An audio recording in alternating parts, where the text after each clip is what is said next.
Dewch ni wrando yn gyntaf ar y darlleniad. A mae darlleniad yn dod o Philipiaid 1 ar 11 adnod cyntaf. Llythyr gan Paul a Timotheus, gweision i'r Meseia Iesu at bawb sy'n Philippi, sy'n bobl i ddiw ac yn perthyn i'r Meseia Iesu, ac at yr arweinwyr a'r rhai sy'n gwasanaethu yn yr eglwys. Dwi'n gweddio y byddwch chi'n profi'r haelioni rhyfeddol a'r heddwch dwfn mae Duw ein tad a'r arglwydd Iesu Grist yn ei roi i ni. Bob tro dwi'n meddwl amdano chi, dwi'n diolch i Dduw am bob un ohonoch chi. Dwi'n gweddio'n dair drosoch chi, ac yn teimlo mor llawen wrth wneud hynny, am eich bod chi o'r dechrau cyntaf wedi bod yn bartneriaid i mi yn y gwaith o rannu'r newyddion da. Felly dwi'n hollol sicr y bydd Duw, sydd wedi dechrau gwneud pethau mor wych yn eich plith chi, yn dal ati nes bydd wedi gorffen ei waith ar y diwrnod y bydd y Meseia Iesu yn dod yn ôl. Dych chi'n special iawn yn fy ngolwg i. Felly, mae'n naturiol mod i'n teimlo fel hyn amdanoch chi. Dim ots os ydw i'n y carchar neu a'n rhaid yn rhydd, dych chi bob amser wedi fy helpu i wneud y gwaith mae Duw wedi ei roi i mi, sef y gwaith o amddiffyn a rhannu'r newyddion da am Iesu y Meseia. Dim ond Duw sy'n gwybod gymaint o hiraeth sydd gen i amdanoch chi. Dwi'n eich caru chi fel mae'r Meseia Iesu ei hun yn eich caru chi. Yr hyn dwi'n ei weddio drosoch chi ydy y bydd eich cariad chi'n mynd o nerth i nerth, ac y byddwch chi'n tyfu yn eich dealltwriaeth o'r gwirionedd a'ch gallu i benderfynu beth sy'n iawn. Dwi eisiau i chi ddewis y peth gorau i wneud bob amser, a byw yn gwbl onest a difau nes i'r Meseia a ddod yn ôl. Bydd hynny'n dangos eich bod chi wedi'ch achub. Bydd yn dangos canlyniad gwaith Iesu Grist yn eich bywydau, ac wedyn bydd Duw yn cael ei fawrygu a'i foli. Chmo be, dwi jyst iawn eistedd lawr. That's it. Bron iawn sgen i'n byd i ddeud, ond dych chi'n mynd i wrando. So, dwi'n mynd i siarad am chydig bach. Okay?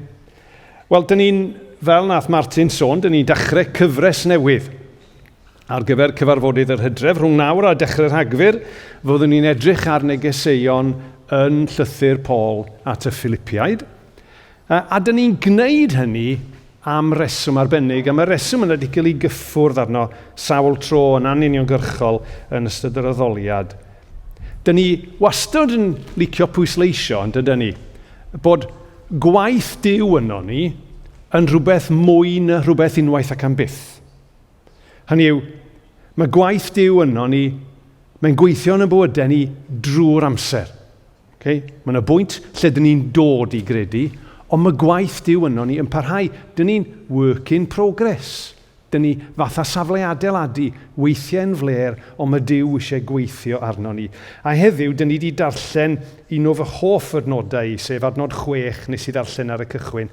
Felly dwi'n hollol sicr y bydd Duw sydd wedi dechrau gwneud pethau mor wych yn eich plith chi yn dal ati nes bydd wedi ei gorffen ei waith ar y diwrnod y bydd y Meseia yn dod nôl. A felly yn y gyfres yma, dyn ni eisiau meddwl am waith Duw yn ein bywydau ni, a nid edrych yn ôl yn unig, mae edrych yn ôl yn iawn, nid just mynd i'r gorffennol, ond edrych a meddwl am yr hyn mae eisiau gwneud ymhellach yn eich bywyd chi ac yn ymywyd i.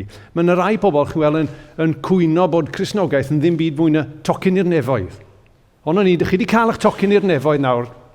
That's it. Nage. Mae gwahoddiad Duw i chi a fi yn wahoddiad i fywyd tragwyddol, a mae'r bywyd tragwyddol na'n dechrau nawr. Bywyd o ansawdd tragwyddol nawr. A dros yr wythnosau nesaf, i fyny at dechrau mis Rhagfyr, dyn ni'n mynd i edrych ar y pwnc yma a dysgu am y cyffro a'r cyfrifoldeb o fyw gyda Christ Mae yna gyffro a chyfrifoldeb o fyw gyda Christ. Oedd y rhai o'n chi oedd yma diwedd mis Awst pan o'n i'n pregethu yn gwybod mod i wedi pregethu ar y darlun na o'r hedyn mwstard. Chi'n gwybod? Yr hedyn mwstard, yr hedyn lleia na oedd wedyn yn tyfu yn goeden anferth. Ond y gwbl o bwyntiau yma, un ohonyn nhw oedd neges o gysur. Chyma, weithiau dyn ni'n teimlo bod ni'n fach, bod ni'n ddim byd mwy na hedyn mwstard. Ond mae'r hedyn mwstard yn tyfu. A'r ail bwynt pwysig oedd, dyw'r hedyn mwstard ddim yn aros yn hedyn.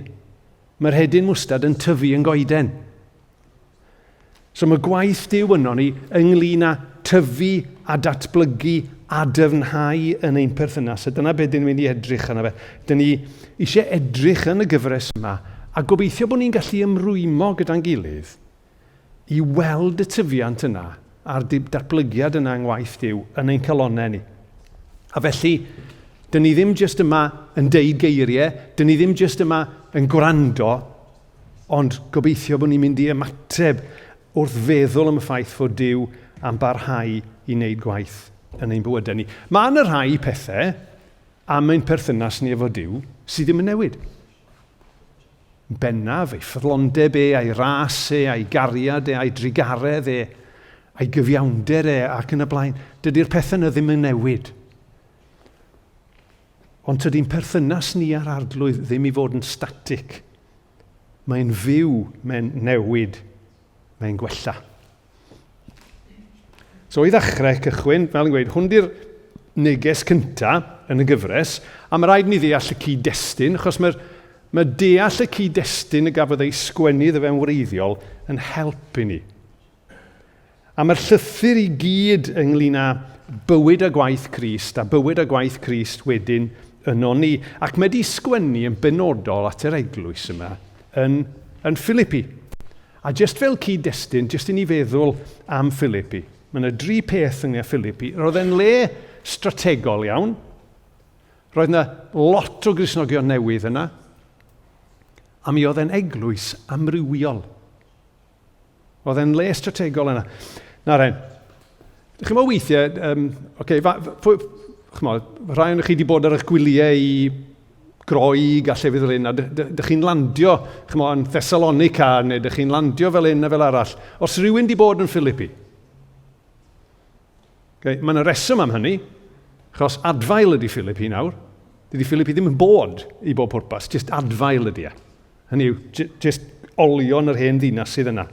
Dwi'n ddim byd mwy nag adfail nawr, ond ar y pryd, hwn oedd y dre fawr yn yr ardal yna, yn Macedonia, a oedd e ar yr cyswllt yna rhwng Asia ac Ewrop. A mewn gwirionedd, yr eglwys yn Philippi, mewn un ystyr, oedd yr eglwys cynta yn Ewrop. So mae hwnna'n nodweddiadol. A oedd e'n le strategol, oedd lot o bobl yn pasio trwodd. A os oedd yna eglwys yn Philippi, oedd nhw'n gweld lot o bobl. A oedd y neges am Iesu Grist yn gallu cael ei rhannu efo lot o bobl. Yn ail, mi oedd yna lawer o Gristnogion newydd yna. Os ydych chi eisiau gwybod y cyd-destun, darllenwch Llyfr yr Actau, pennod 16, o adnodau 11 ymlaen i tua 40, a dyn ni'n cael hanesion fyna ynglyn â pobl yn dod i glywed am Iesu Grist, ac yn dod i gredu am Iesu Grist, ac yn agor eu calonnau iddo fe. Un o'r hanesion mwyaf hyfryd ydy hanes Lydia. Dim Lydia ni, Lydia arall. Okay? Yn Actau 16, dyn ni'n darllen, roedd un wraig o'r enw Lydia, gwraig o ddinas Thyatira. Oedd a busnes gwerthu brethyn porffor drud. Roedd hi'n un oedd yn addoli Duw. O gwrandwch ar y geiriau yma, achos mae'n ddisgrifiad hyfryd. Wrth wrando, agorodd yr arglwydd ddrws ei chalon hi, a dyma hi'n ymateb i neges Paul. Mae yna bobl yma, maen nhw wedi agor eu calonnau i neges yr arglwydd. Nawr, dyna pryd gafodd yr eglwys i sefydlu pan oedd y Cristnogion cyntaf yn Philippi. Mae'n ychydig o amser di pasio nawr. Mi alle fod hyd at 10 mlynedd, ond does neb yn hollol siŵr. Mae'n ychydig o amser di pasio, a mae pethau di setlo lawr chydig bach. Falle bod y cyffro cynta yna ddim cweit yna. A maen nhw'n gwynebu anawsterau. Maen y bobl yn ei gwrthwynebu nhw. A falle bod nhw'n meddwl yna fel Cristnogion, mae Duw wedi gwneud rhywbeth gwych yn plith ni, ond beth sy'n digwydd nawr, a beth sy'n fod i ddod nesa. A'r trydydd pwynt oedd bod e'n eglwys amrywiol iawn. Os ydych chi'n mynd nôl i'r bennod yna o'n i'n sôn amdano'n llyfr yr actau, ydych chi'n cael tair stori? Tair stori, tri stori? Tair stori. Tair. Tair stori. Tair stori. Hanes Lydia yn agor i chalon. Hanes wedyn, ceithferch oedd yn cael ei ddefnyddio gan bobl eraill i ddeud ffortiwn ac yn greu pres i bobl eraill. A ysbryd drwg yn cael ei luchio allan ohoni hi, a hithen dod i gredu. So mae gennym ni ddynes busnes. Mae gennym ni geithferch. A wedyn mae Paul a Silas yn cael ei anfon i'r carchar. A wedyn maen nhw'n gweddio ac yn canu mawl am yr Tseiniau'n dod yn rhydd, am yr waliau'n cael ei hysgwyd, a maen nhw'n dianc, am yr ceidwad y carchar eisiau lladd ei hun. A wedyn mae ceidwad y carchar yn dod i gredu.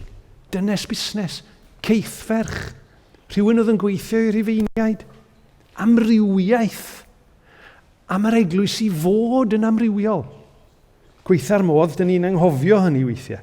Dyn ni'n anghofio hynny, dyn ni'n dieddol o feddwl, mae pobl o'r un fath sy'n fod yn yr eglwys. Dim byd o'r fath. Mae'n amrywiaeth i fod yn yr eglwys. Mae'n batrwm ar gyfer dyfodol yr eglwys. A mae'n y fwriad penodol i'r llythyr yma. Un pwynt pwysig i ni gofio ydy, mae'n lythyr at bob un ohonyn nhw. Nethwch chi sylwi ar y geiriau, oedd y llythyr wedi sgwennu at bawb yn Philippi sy'n bobl i Dduw.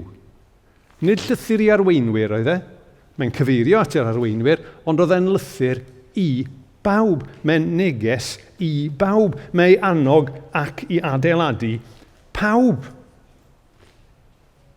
A felly mae'n gyfle i ni, i gyd, i gael ein hannog a'n adeiladu. A gallwn ni gael ein hannog a'n adeiladu trwy wrando ar y sil. Fedrwn ni gael ein hannog a'n adeiladu trwy feddwl am rhain adre, darllen yr hanes adre.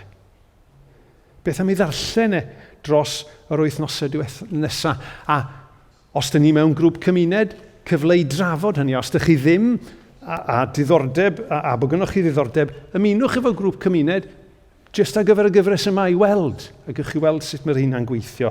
Chi'n cael blas ar hynny. Ond i droi at y pwyntiau sydd gen i, mae gen i 4 pwynt, sori, dwi'n wedi gallu cyfyngu fe i 3, mae gen i 4 pwynt y bore yma. A dyn ni'n mynd i weld sawl peth yma.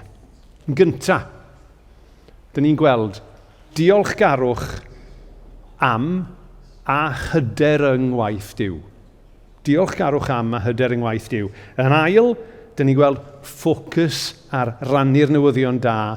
Yn drydydd, dyn ni'n gweld parhad gwaith Duw y mywyd pob Cristion, ac yn bedwerydd, dyn ni'n mynd i edrych ar natur twf y mywyd y Cristion. So'r pwynt gyntaf, diolchgarwch am a hyder yng ngwaith Duw. Tydi neges o anogaeth Paul, dwi'n dod o'n unlle, dwi'n rhyw fflach o ysbrydoliaeth, mae yn edrych yn ôl. Mae'n dweud, bob tro dwi'n meddwl amdano chi, dwi'n diolch i Dduw am bob un ohonoch chi, ac mae'n sôn am Dduw sydd wedi dechrau gwneud pethau mor wych yn eich plith. So mae'n cyfeirio nhw'n ôl i'r gorffennol, iddyn nhw gael ei atgoffa am yr hyn mae Duw wedi gwneud yn ei bywydau nhw. Achos mae Duw sydd wedi gwneud pethau arbennig. A chymo, nes i sôn am y straeon yna, do.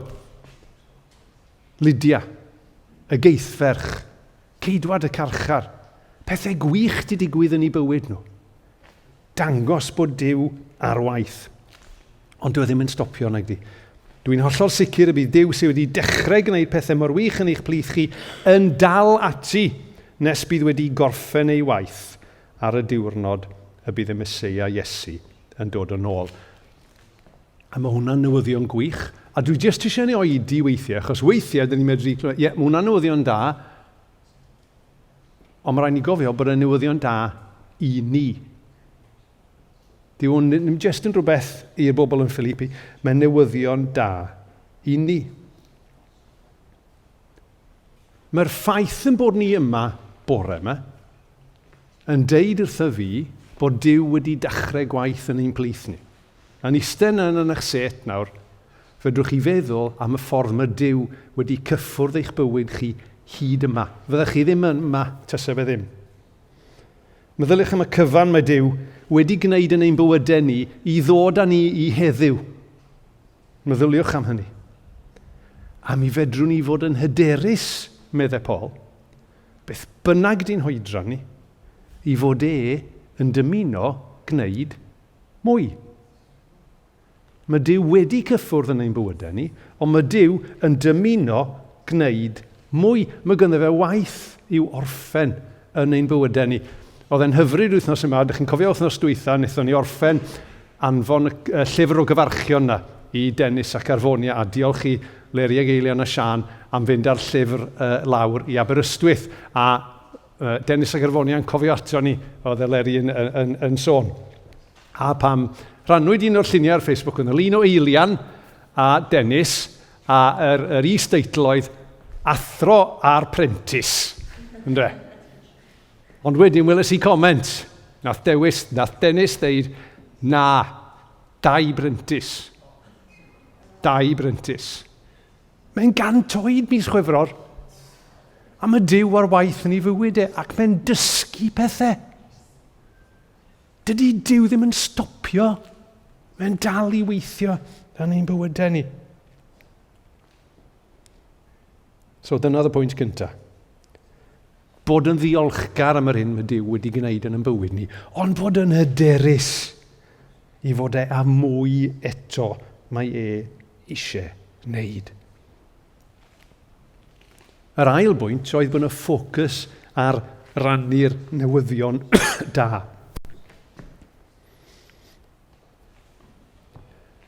Dyn ni wedi pwysleisio bod gwaith Dyw yno ni ddim yn stopio, ond dydy gwaith Dyw yn y byd ddim yn stopio.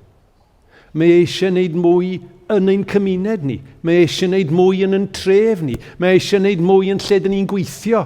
Mae eisiau wneud mwy lle dyn ni'n cymdeithasu. Mae eisiau estyn allan a galw ato fe, o'n i'n sylwi ar un o'r gweddiau gafodd ei mynegu yn ystod y cyfnod agored yna. Oedd ynglyn â tynnu pobl I fewn. Bod Dyw yn estyn allan ac yn gwahodd fwy o bobl I ddod I wybod am ei gariad a'i ras a'i ddaioni fe. Ac wythnos dwytha i'r rhai o'n oedd yma, o John Robinson yn sôn am bwysigrwydd hyn drwy'n cyfeirio ni at y comisiwn mawr. A mae Paul yn sôn am yn y llythyr yma am, a dyma'r geiriau, y gwaith mae Dyw wedi ei roi I mi, sef y gwaith o amddiffyn a rhannu'r newyddion da am Iesu y Meseia.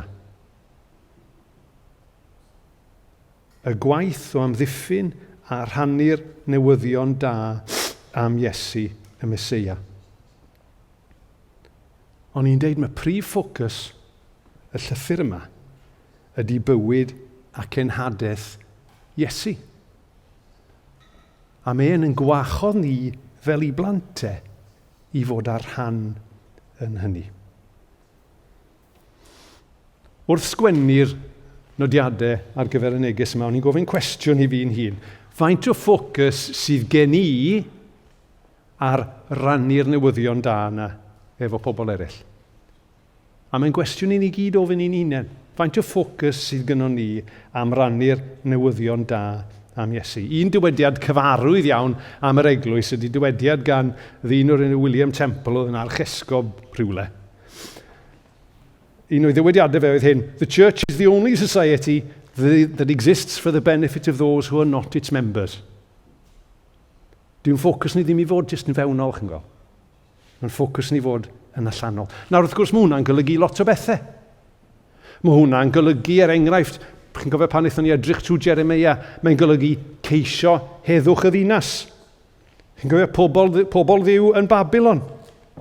A'r neges yn dod, gweithiwch dros heddwch a llwyddiant y ddinas, lle dwi wedi mynd â chi'n gaeth, gweddiwch ar yr arglwydd drosti ei llwyddiant hi, fydd eich llwyddiant chi, a dyn ni fod i wneud hynny. Dyn ni fod i weithio dros heddwch a lles y lle dyn ni'n byw, ond mae hefyd yn golygu rhannu'r newyddion da am Iesu. Ac mae gynnon ni newyddion da. Bod yna ystyr a phwrpas ar gael yn Iesu, bod yna un gwell na i'r Philipiaid, bod yna un gwell na'r ymerawdwr, mae yna frenin gwell ar gael ar ei chyfer nhw. Ac mae'n bwysig y mwyn i fodlon rhannu am hynny. Ond weithiau, dyn ni chydig bach yn nerfus, achos dyn ni ddim eisiau ymddangos yn pushy. Dyn ni'n teimlo'n swil bod ni'n gwthio rhywbeth.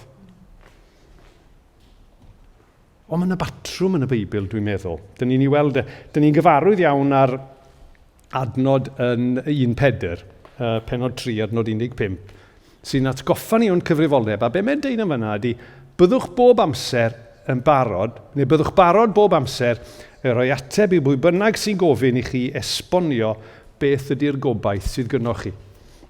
Dwi wedi gwneud yn o blaen, a mi ddweud eto.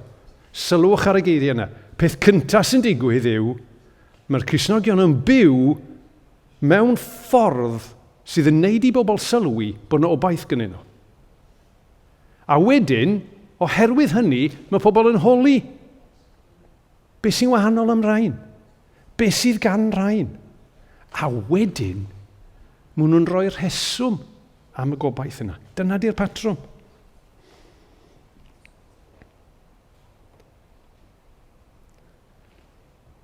Y darlun felly yn y Testament Newydd ydy hynny. Byw yn wahanol, pobl yn gweld bod ni'n wahanol, gweld y gwahaniaeth mae Duw yn wneud yn ein bywydau ni, yn holi, a wedyn ni'n barod ac yn ysu i rannu'r newyddion da atyn nhw. A dyn ni'n jyst yn wneud na ar yn pen yn hunain, a mae hwnna'n i dod at y trydydd pwynt, sef parhad gwaith Duw ym mywyd pob Cristion. Mae'r adnod yn dweud, bydd Duw sydd wedi dechrau gwneud pethau mor wych yn eich plith chi yn dal ati nes bydd wedi gorffen ei waith. Yn aml, dyn ni'n gwrando ar yr adnod yna, a dyn ni'n meddwl jyst amdano ni yn unigol. Ond sylwch, mae Duw wedi dechrau gwneud gwaith yn eich plith chi. A oedd y llythyr yma'n cael ei ddarllen i'r eglwys gyfan. Pan dyn ni'n edrych ar y Testament Newydd, chi'n gweld, dyn ni'n gweld straeon cyffroes iawn am yr eglwys yn datblygu ac yn tyfu. A dyn ni'n gweld Duw yn defnyddio unigolion. Ond mae hefyd yn defnyddio trwch yr aelodau. Dim jyst gweithio trwy unigolion, mae e. Cofio'r rhai blynyddoedd yn ôl, lle bod Rhys yn gofynnu ti bregethu yn dod Rhys o actau penod 2 yn Llanw. A mae yna adnodau yn ddiwedd actau penod 2 sy'n sôn am effaith tystiolaeth yr eglwys gyfan. Nid unigolion, yr eglwys gyfan. Roedden nhw'n dal ati i gyfarfod bob dydd yng Nghwrt y Deml ac yn bwyta a dathlu swper ar arglwydd yn hau ei gilydd. Roedden nhw'n moli Duw ac roedd agwedd pobl tuag ati nhw yn positif iawn. Roedd mwy a mwy o bobl yn ymuno â nhw ac yn cael eu hachub gan Dduw bob dydd. Nid effaith un neu ddau person oedd hyn, ond effaith lot o bobl. Cristnogion cyffredin fatha chi a fi, trwch yr aelodau, yn enghreifftiau real o'r ffaith bod nhw'n byw yn wahanol, a wedyn pobl eisiau gwybod mwy. Dyna pam, eto, ddim forward planning o gwbl, nath Martin darllen yr adnod yna, oedd yn sôn am yn iechyd ysbrydol ni fel cymuned. Dyna pam mae'n bwysig bod ni'n neud mewn cymuned. Ddim Lone Rangers, dyn ni. Sori, di newydddyddio fy hun. Dwylo i fyny pwy sy'n cofio The Lone Ranger. A Tonto, ie? Chi'n cofio? Gewn ni wislo'r tiwn efo'n gilydd weithiau. Ond dim Lone Rangers, o'ch chi'n gwybod, oedd ar ei ben ei hun, oedd gynnu fe geffil gwyn, mae'n siŵr yn dweud. Oedd gynnu fe geffil gwyn, a het wen, oedd y clichés i gyd yna, oedd e? A oedd e'n mynd ar ei ben hi, a dim ond fe, a Tonto, wrth gwrs, oedd hi'n mele, dim ond nhw oedd y dynion da.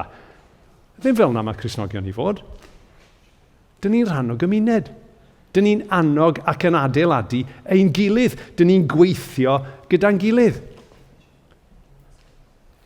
Reit, pwy sy'n cofio be di arwyddau'r y capel?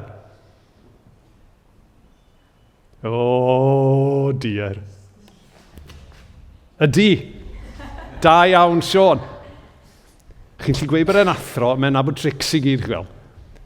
Adnabod, addoli, a dilyn Iesu a'i gyflwyno i eraill. Adnabod, addoli, a dilyn Iesu a'i gyflwyno i eraill. Ond dyn ni ddim yn gwneud hynna ar yn pen yn hunain. Dyn ni'n gwneud hynna efo'n gilydd. Dyna'r patrwm. Dyn ni eisiau bod yn rhan o'r patrwm hynny. A wedyn ni yn ola. Dyn ni wedi sôn bod Duw eisiau parhau i wneud ei waith yn plith ni. Bod eisiau datblygu a tyfu a dyfnhau y gwaith yna. Ond sut mae hwnna'n edrych? Be di natur twf y mywyd y Cristion? A dyn ni'n ôl i 3 pwynt ar hwn. Cariad, dealltwriaeth a buchedd. Neu sancteiddrwydd i esbonio fe chydig bach fwy. Mae Paul yn tynnu'n sylw ni nôl at y ffaith bod Duw eisiau gwneud pethau mawr yn ein bywyd ni. Mae am i ni dyfu. Mae'r hedyn yn troi yn goeden. Dwi'n yn aros yn hedyn. Mae'r babi sy'n mond yn cymryd llefrith yn tyfu i gael bwyd solet. Dweud y gwir yn y llythyr at y Corinthiad, oedd Paul yn sôn am Gristnogion oedd ddim yn tyfu. Ac mae'n deud, roedd rhaid i mi eich bwydo chi a llaeth, am eich bod chi ddim yn barod i gymryd bwyd solid. Mae eisiau nhw dyfu, mae eisiau nhw aeddfedu. Tydi aros yn llonydd ddim i fod ar agenda pobl ddiw. Fe soniais i bythefnos nôl am waith dwi wedi bod yn gwneud yn cyfieithu pethau sy'n gysylltiedig â llyfr Rick Warren, Bywyd a Phwrpas. Ac un o'r pethau mae Rick Warren yn deud ar y wefan ar gyfer llyfr ydy, nid bod yn llonydd yw bwriad bywyd. Dylai pobl yr eglwys fod yn symud trwy'r amser yn dysgu a thyfu fel pobl a dilynwyr Iesu. Ar y teitl y bregaeth ar gyfer bore yma'n deud hynny, mae Duw am i ni dyfu, dyfnhau a datblygu yn ein ffydd. Ond be mae hwnna'n edrych fel? Be mae'n golygu os dyn ni'n tyfu, datblygu a dyfnhau yn ffydd? Wel, mae adnodau 9-10 yn deudthyn ni. Achos mae Paul yn gweddio, chi'n gweld? Mae'n gweddio am weld y tyfiant yna. A be mae'n gweddio amdano? Mae'n gweddio am gariad, dealltwriaeth a buchedd gwahanol. I gyd yn gynlyniad gwaith Iesu. Cariad, yr hyn dwi'n weddio drosoch chi yw y bydd eich cariad chi yn mynd o nerth i nerth. Os dyn ni'n tyfu a dyn ni'n caru llai, dyn ni'n mynd tyfu go iawn. Yr hyn dwi'n weddio drosoch chi yw y bydd eich cariad chi yn mynd o nerth i nerth. Beth yw'r nodwedd bwysica fel y sefyll allan amdano ni fel unigolion ac fel eglwys? Cariad.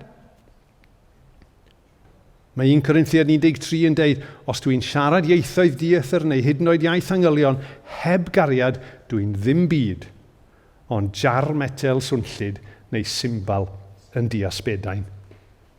Os dyn ni'n tyfu, mae cariad yn tyfu yno ni.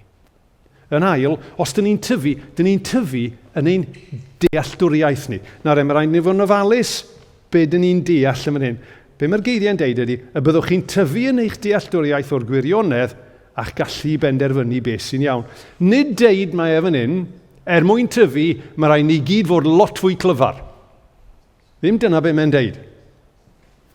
Wrth gwrs mae'n bwysig bod ni'n deall pethau. Wrth gwrs mae'n bwysig bod ni'n dysgu'r Beibl, yn deall beth mae Duw yn ddeud ni drwy'r Beibl. A falle bod lot ohono ni, fi yn sicr ni'n ohonyn nhw, dyn ni angen wneud yn llawer yn well na hyn. Ond mae'r dealltwriaeth hyn yn rhywbeth arall. Y gair Groeg ydy, a dwi'n siŵr bod fi ddim yn ynganu fe'n iawn, yw epignosau. So, gnosis ydy gwybod rhywbeth, a epi ydy am. So, gwybod am. Ond gwybod am beth? Gwybod am Dduw. Gwybod am ei wirionedd e. Cael gwybodaeth cywir a llawnach am Dduw, a bod hynny yn effeithio pob rhan o'n bywyd ni. A wedyn ni trydydd ein buchedd ni. Nawr, dwi wrth y modd jyst yn tyrchu ambell i air Cymraeg, dys neb yn arfer defnyddio allan o'r geiriadur bob yn hyn. Dwi'n licio'r gair bichedd, a mi gawson ni drafodaeth yn tu ni, be mae bichedd yn golygu. Rai o'n chi'n gwybod, mae'n lyfr yn does Bichedd Garmon. Drama Saunders Lewis, ie? Ie, drama Saunders Lewis. Bichedd. Nawr, bichedd ydy y ffordd yn ni'n byw. Os wnaethon ni edrych yn y geiriadur a oedd yn dweud life, conduct, morality. Dyna di bichedd. Achos sylwch chi be oedd yr adnod yn dweud?